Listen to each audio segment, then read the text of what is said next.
livre du prophète Ésaïe. On lui remet le livre du prophète Ésaïe. L'ayant déroulé, il trouva l'endroit où il était écrit.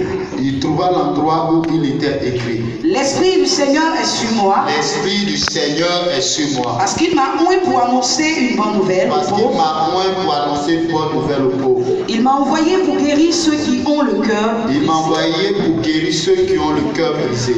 Pour proclamer aux captifs la délivrance. Proclamer aux captifs la délivrance. Et aux aveugles le recouvrement de la vue. Aux aveugles le recouvrement de la vue. Pour renvoyer libre les opprimés. Pour renvoyer libre les opprimés. Publier une année de grâce du Seigneur. Publier une année de grâce du Seigneur. Amen. Amen. Oui, pour le verset 20. Verset 20. Ensuite, il roula le livre. Le remit au serviteur. Et s'assit. Tous ceux qui se trouvaient dans la synagogue. Avaient les regards fixés sur lui. Alors, il commença à leur dire. Aujourd'hui, cette parole de l'Écriture que vous venez d'entendre est accomplie. Est-ce que tu acclames le fort?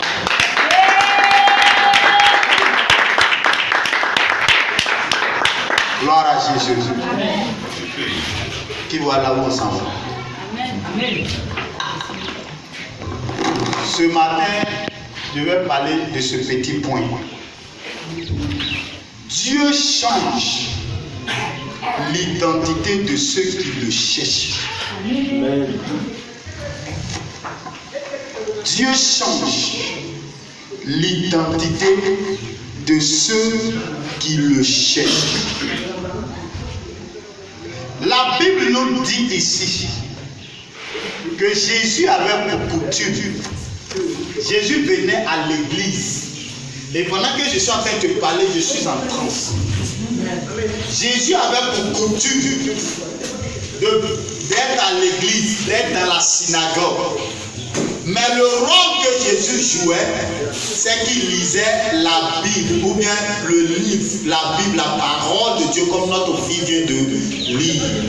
C'était le rôle que Jésus jouait. Personne ne le connaissait. Personne ne savait qui il était. Personne ne savait que Jésus détenait le pouvoir, la puissance, la capacité. Personne ne le reconnaissait en tant que Messie. Personne ne le reconnaissait en tant que quelqu'un qui est venu pour sauver. Alléluia. Gloire à Jésus. Gloire au Seigneur. Et la Bible dit, Jésus va rencontrer une personne qui s'appelle Jean-Baptiste. Il faut dire, si tu rencontres. Le prophète. De ta destinée. Ta vie change. Si tu rencontres. Le prophète. De ta destinée. Ta vie change. La Bible dit que Jésus va aller vers Jean-Baptiste.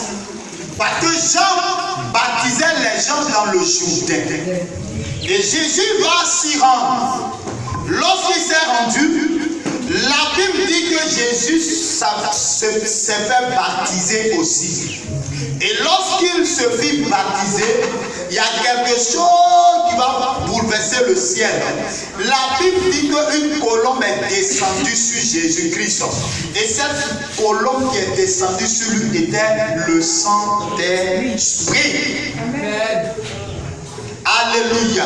Amen. Ce matin, ta manière de répondre, ta manière de suivre le message, ta manière de capter les paroles, ta manière ce matin de poser les actions ce matin va déterminer ta bénédiction. La Bible dit qu'il a rencontré Jean-Baptiste, l'homme qui était censé l'introduire dans sa destinée, qui était censé l'introduire dans sa gloire, qui était censé l'introduire en tant que fils de Dieu qui est venu sur la terre. La Bible dit que depuis que Jean a baptisé baptisé Jésus, c'est là l'Esprit est descendu sur lui. Quand l'Esprit est descendu sur Jésus, la Bible dit que l'Esprit va lui dire, va dans le désert. L'Esprit le conduisit dans le désert. Pourquoi Jésus qui est fils de Dieu a besoin de rentrer dans le désert dans un moment de gêne? Et nous sommes en train, le moment de gêne que je vous ai donné, nous sommes en train de le finir aujourd'hui. Mais la Bible dit que quand Jésus est parti dans le désert, étant dans le désert, il vit 40 jours, 40 nuits sans manger, sans boire. Et la Bible dit que lorsqu'il est quitté dans le désert, il est revenu.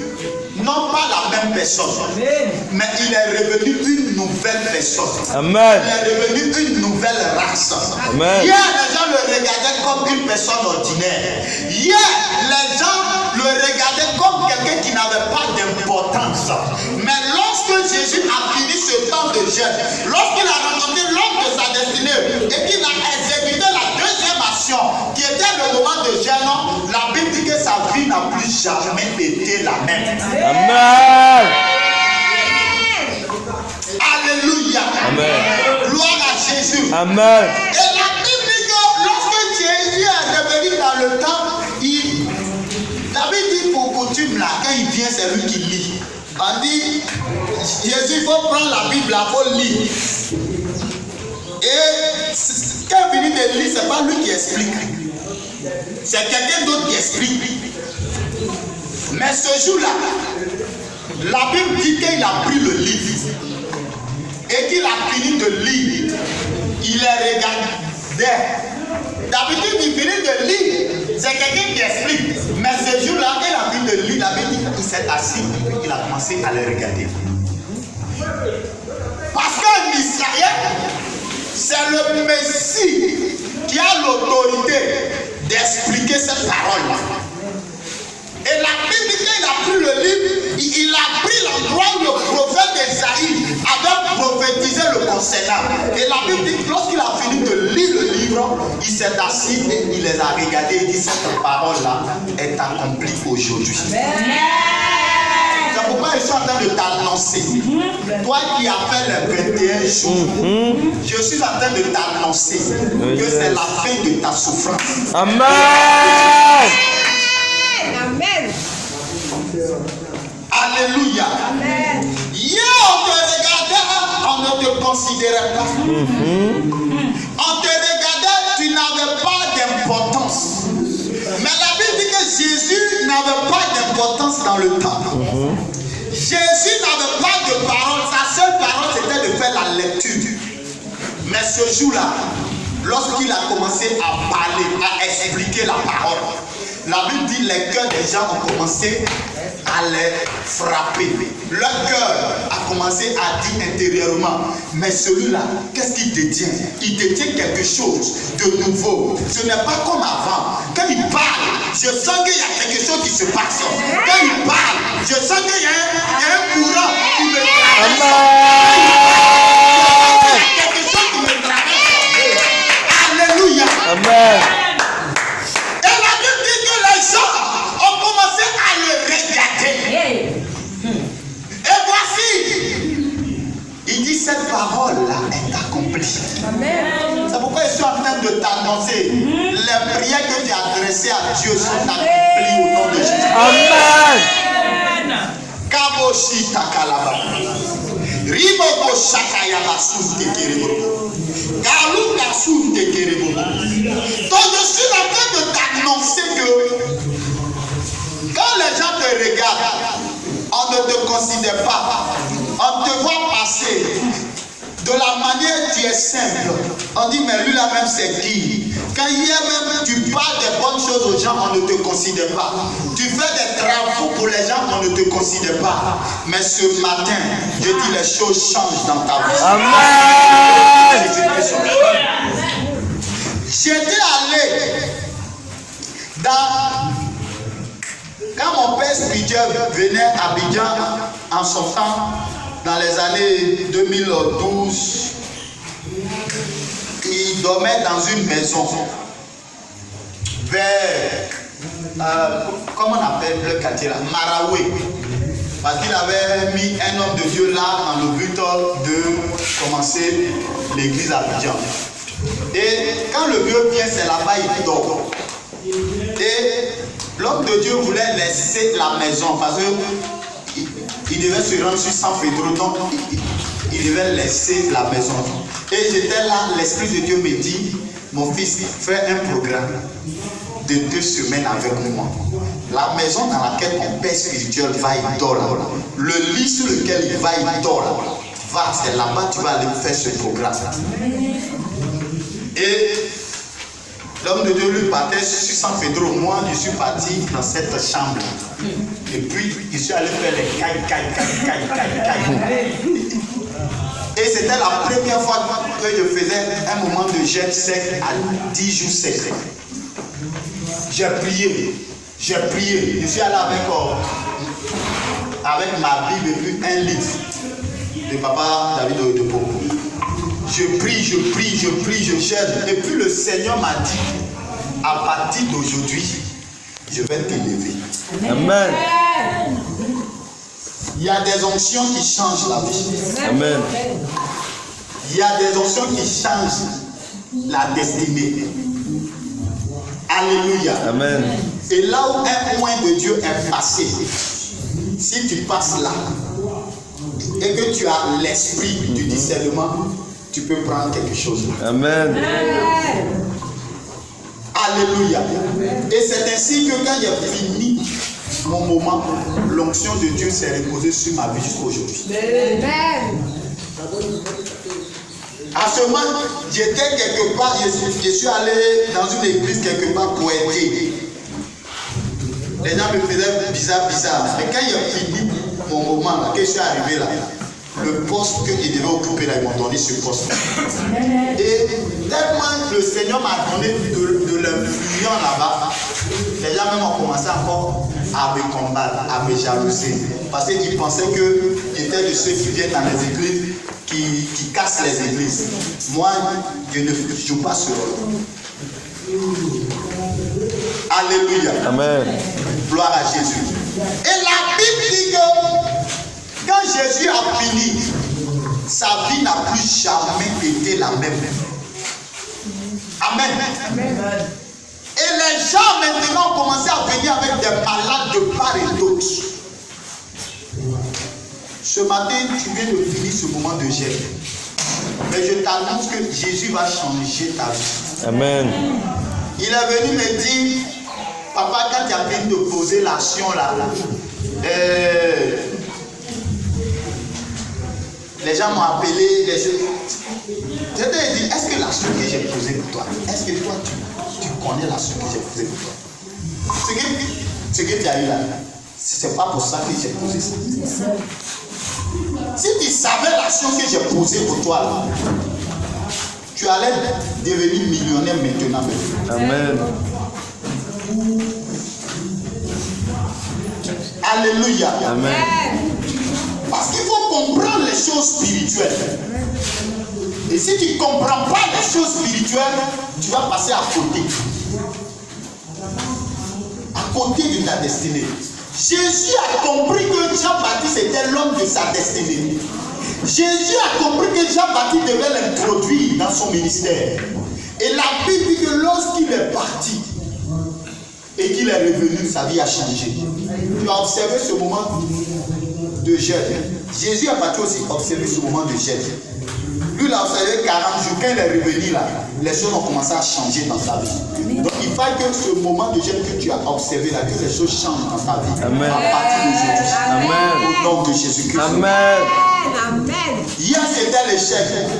Que l'échec se transforme en réussite. Amen. Hier c'était les pleurs. Que les pleurs se transforment en joie. Amen. Hier c'était l'humiliation. Que l'humiliation se transforme en honneur. Amen. Jésus était méprisé là où il lisait d'habitude la Bible, la parole de Dieu. Mais lorsqu'il est venu, la Bible dit qu'il était recherché. Il était recherché. Que tu sois recherché comme ça. Amen. Pour le talent que Dieu t'a donné. Amen. Que tu sois recherché comme ça. Amen. Pour le travail que Dieu t'a donné. Amen. Que tu sois recherché comme ça. Pour la connaissance que Dieu t'a donnée. Amen. Que tu sois recherché comme ça. Pour la grâce que Dieu a déposée sur toi. Amen. La Bible dit qu'il était recherché. Au point où, partout où Jésus passait, on le suivait. On cherchait où Jésus passe. Non, Jésus s'en va dans tel endroit. La Bible dit on cherchait à l'écouter. Parce qu'il avait eu de l'importance aux yeux des hommes. Alléluia. Que les hommes, que tu aies de l'importance aux yeux des hommes à partir d'aujourd'hui. Au nom de Jésus-Christ. Alléluia. Gloire à Jésus. Amen. Gloire au Seigneur. Amen. La Bible dit celui qui obéit à l'ordre d'un père, cette personne est bénie. Amen. Quand tu obéis à l'ordre d'un père, tu es béni. Amen. Quand tu désobéis à l'ordre d'un père, tu envoies le contraire sur toi. Amen. Et la Bible dit que Jésus a commencé à toucher les gens. Dans le temps, d'habitude, les gens commençaient à dire, mais est-ce que ce n'est pas le fils de Marie? C'est pas le fils de Joseph? Est-ce qu'on ne connaît pas ses frères et sœurs ici? Parce qu'ils étaient étonnés par les oracles qui sortaient de la bouche de Jésus. Alléluia. Amen.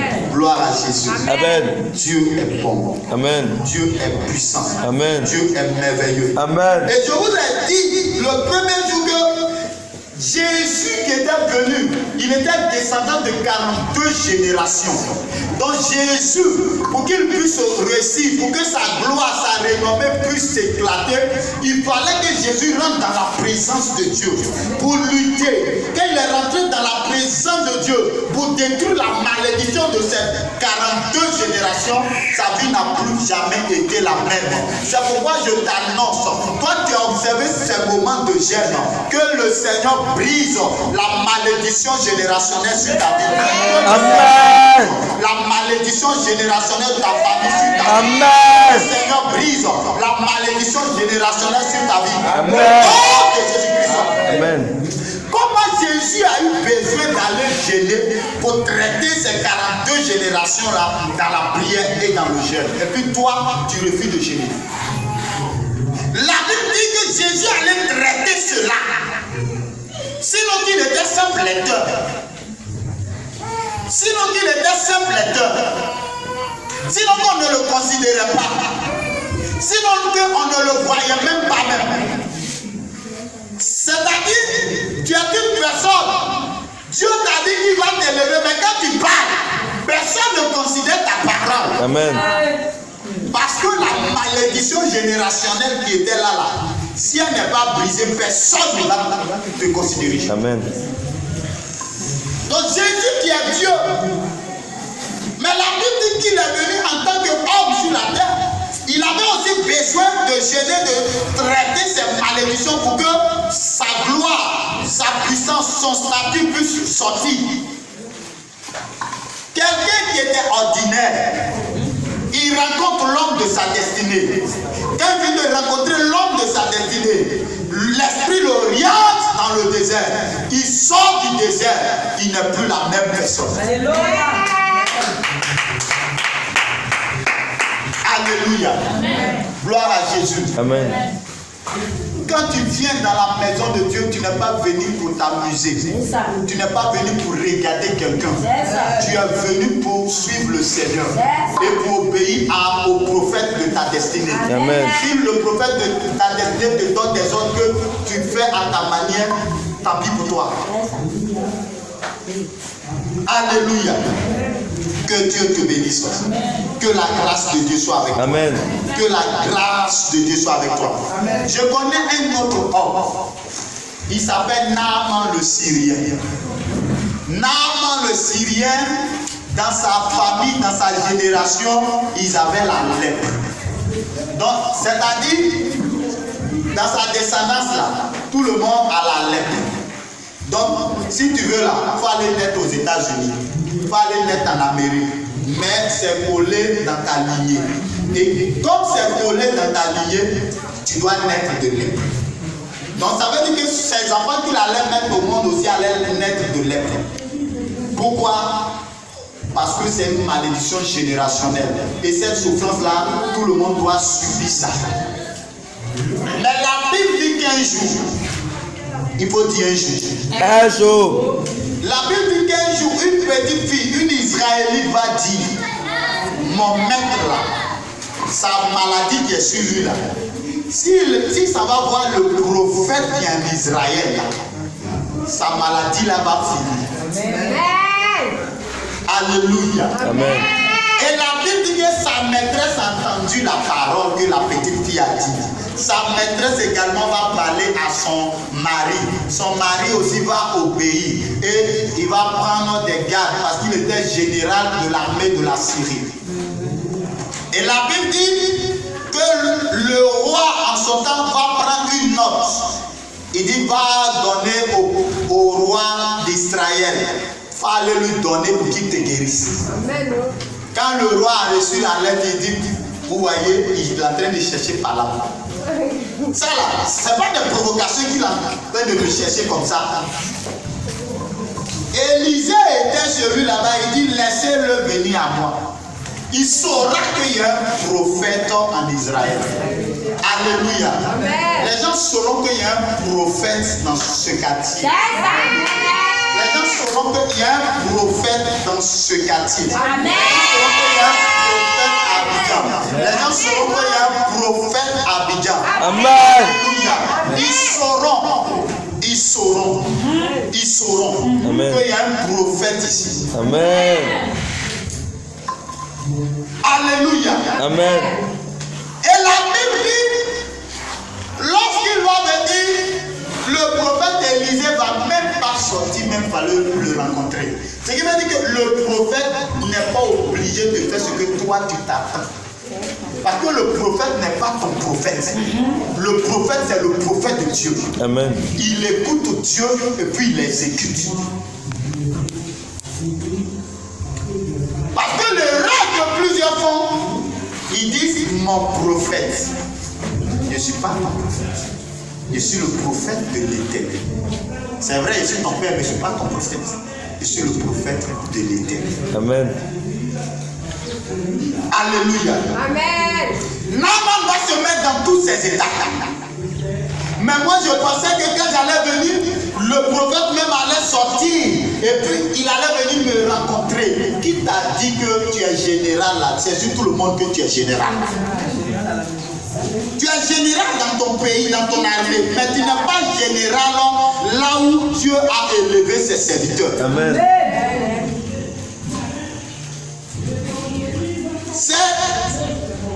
Ces éléments lui ont dit, mais si le prophète avait dit quelque chose de compliqué, tu n'allais pas faire. Le prophète t'a dit d'aller te laver dans le Jourdain 7 fois. Toi, tu attends à ce que le prophète vienne te rencontrer pour te dire ça. S'il t'avait dit quelque chose de compliqué là, tu n'allais pas le faire. Alléluia. Gloire à Jésus. Amen. Et ces acolytes qui étaient autour de lui l'ont persuadé. Et quand ils l'ont persuadé, il dit bon d'accord, c'est qu'allons, je vais me laver. La Bible dit qu'il a plongé une fois. Il est ressorti, la lèpre est encore sur lui. Il a plongé 2 fois. La lèpre est encore sur lui. D'autres vont dire, mais ce que le prophète même a dit là, parce qu'il y a des gens qui aiment raisonner. Il y a des gens qui aiment se plaindre. Il y a des gens qui aiment murmurer. Il y a des gens qui pensent que la vie tourne autour d'eux. Alléluia. Amen. La vie ne tourne pas autour de toi seul. La vie ne tourne pas autour de toi seul. Il faut faire ce que Dieu te dit de faire. Amen. Il faut obéir à la voix de Dieu. Amen. Si tu n'obéis pas à la voix de Dieu, tu ne verras rien. Amen. Mais si tu obéis à la voix de Dieu, au travers de son prophète, tu verras la gloire de Dieu se manifester dans ta vie. Et la Bible dit que lorsque Naaman va se plonger une 3e fois, c'est comme si la lèpre est encore là. Dans son cœur, il va se dire, mais le prophète m'a dit de plonger. Pourquoi quand je plonge, ça ne change pas? Pourquoi quand je plonge, c'est comme si je suis la même personne, les mêmes lèvres là sont sur moi. Mais il a oublié que lorsqu'il plonge une première fois, une deuxième fois, une troisième fois, c'est des démons qui sortent. C'est des démons qui le quittent. Amen. Quand tu vas premier jour, il y a un démon qui te quitte. On dit deuxième jour, il y a une malédiction qui tombe. Amen. On dit troisième jour, ainsi de suite. Parce que ta famille est née, ça fait des générations. Amen. Alléluia. Amen. Gloire à Jésus. Amen. Oh, mais chaque jour on gêne. Pourquoi chaque jour on gêne et puis on ne voit rien? Il y a des personnes qui se disaient cela. Ils étaient déjà à la maison. Mais moi, je n'étais pas avec toi. Mais ta pensée, ce que tu disais, ma pensée a capté ça chez toi là. Oh yes. Mais je connais quelqu'un. Il s'appelle Jésus. La Bible dit que qu'il a raconté l'œuvre de sa destinée. La Bible dit que lorsqu'il a exécuté ce que Dieu lui a dit, sa vie n'est plus jamais devenue la même. C'est pourquoi ce matin, si tu observes ce temps de jeûne, que ta vie ne soit plus la même. Que mon Dieu change. Que mon Dieu te restaure. Que mon Dieu change. Au nom de Jésus-Christ. Amen. La Bible dit que Naaman devait être restauré. Naaman devait être restauré. Tu es resté chez toi à la maison pendant des années. Tu as pleuré. Qui va m'aider? Qui va me sauver? Qui va me libérer? Mais laisse-moi te dire, celui qui va te libérer s'appelle Jésus-Christ. Amen. C'est lui qui libère. C'est lui qui restaure. Même lorsque tu n'as plus rien, c'est lui qui restaure. Amen. Lorsque les gens t'ont volé, les gens t'ont dépouillé, les gens t'ont déshabillé, il est capable de t'habiller. Amen. Amen. Jésus est puissant.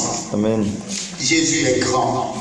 Jésus n'est pas n'importe qui. Amen. Et la Bible dit, il va plonger pour la 4e fois, la 5e, la 6e, la 7e fois.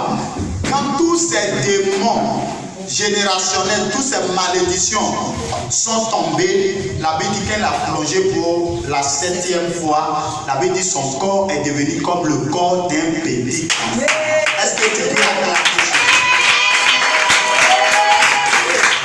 Sous l'instruction du prophète Esaïe. C'est Esaïe, non, du prophète Élisée. Sous l'instruction du prophète Élisée. Alléluia. Amen. Il y a une dame qui est venue ici. Quand elle marche petit comme ça, elle ne peut pas aller loin. Elle dit elle est passée un peu partout. Alléluia. Amen. Quand elle est venue, je ne l'ai pas touchée. J'étais arrêté ici. Et puis j'ai parlé. Et puis Dieu l'a guéri. Dieu l'a visité. Amen. Mais comme elle aussi, elle avait autre chose. Parce que quand elle est venue, elle voulait m'arracher mon micro. Bon, comme vous n'êtes pas spirituel, il y a des gens qui souffrent, qui sont malades, mais qui viennent dans la présence de Dieu avec encore d'autres intentions.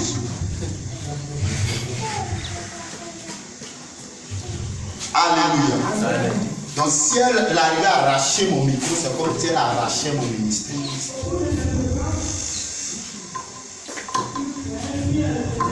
Mais moi je lui ai fait du bien. J'ai prié pour elle, Dieu l'a guérie. Quand elle est partie. En tout cas, parce qu'elle arrive à manger jusqu'à aujourd'hui. Dieu l'a vu jusqu'à aujourd'hui. C'est lui qui lui a dit, si tu veux être guéri, il faut partir. Mon papa va prier pour toi, tu seras guéri. Mais quand elle est venue, le Seigneur était arrêté, le Seigneur m'a dit de ne pas la toucher.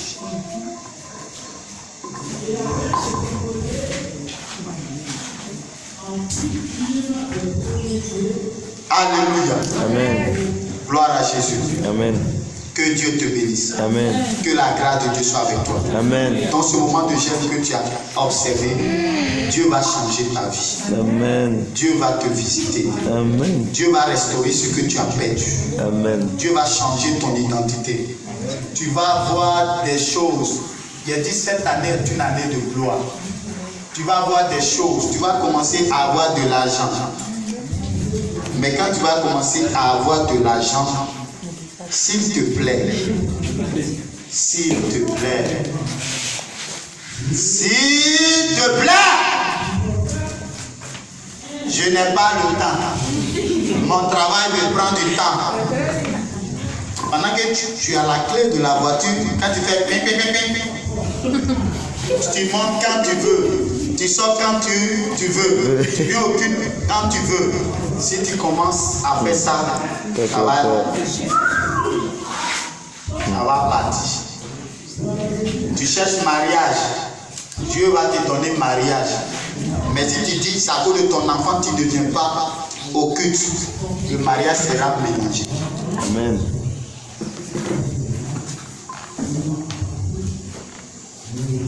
Vous voyez, Dieu a sélectionné, parce qu'il y a des gens qui n'ont pas jeûné. Et aujourd'hui, Dieu a sélectionné ceux qui, c'est vrai, d'autres ont fait, d'autres n'ont pas terminé, mais d'autres ont terminé. Mais au moins, il y a quelques-uns qui ont jeûné. Amen. Donc, le Seigneur va ce matin toucher la vie des gens. Le Seigneur va toucher vos vies. Et vos vies ne vont plus être la même. Naaman a été guéri. Il est revenu, il voulait donner des offrandes à Élisée. Élisée dit non, il faut partir. En venant là, tu n'es pas venu avec beaucoup de choses. Moi-même, quand il a me déplacer, puis il te trouver là-bas, ce que je veux là, moi-même, je vais prendre. Son fils Géasi, qui aime l'argent comme chose là, il dit mon maître a ménagé Naaman. Il court après Naaman. Nous avions deux invités qui sont venus là. Et mon maître m'envoie te demander de me donner tant, de me donner tant, de me donner tant. Bon, ton maître t'a pas envoyé, tu prends son nom et tu t'as gâté le nom de ton maître. Alléluia. Amen. Et pendant qu'il était là-bas, l'esprit d'Élisée l'a vu. Il vient encore, il lui demande d'où viens-tu? Il dit non, qu'il n'était pas allé quelque part. Il dit mais quand tu étais avec le monsieur là, mon esprit était avec toi là. Tu allais prendre ces marchandises que moi qui suis ton père, j'ai refusé. Comme tu veux me bloquer l'accès à certaines choses, la lèvre de Naaman prend. Que ta descendance là, soit que cette lèvre là soit collée sur lui. Alléluia. Amen. Gloire à Jésus. C'est pourquoi les enfants spirituels qui veulent contredire leur père spirituel, vous allez vous attirer la lèpre. La lèpre. Amen. Gloire à Jésus. Amen. Géasi devait devenir le troisième prophète. Peut-être, lui, il allait voir peut-être la quatrième portion. Élisée, lui, il avait 12 portions. Peut-être Géasi allait avoir 4 portions. Mais il a gâté tout ça à cause de quoi? Des miettes. Miettes. Miettes. Miettes. Miettes. Alléluia. Amen. Gloire à Jésus. Amen. Que le Seigneur nous aide. Amen. Que la grâce de Dieu soit avec nous. Amen. Donc je vais prier pour chacun. Je m'arrête là pour le message.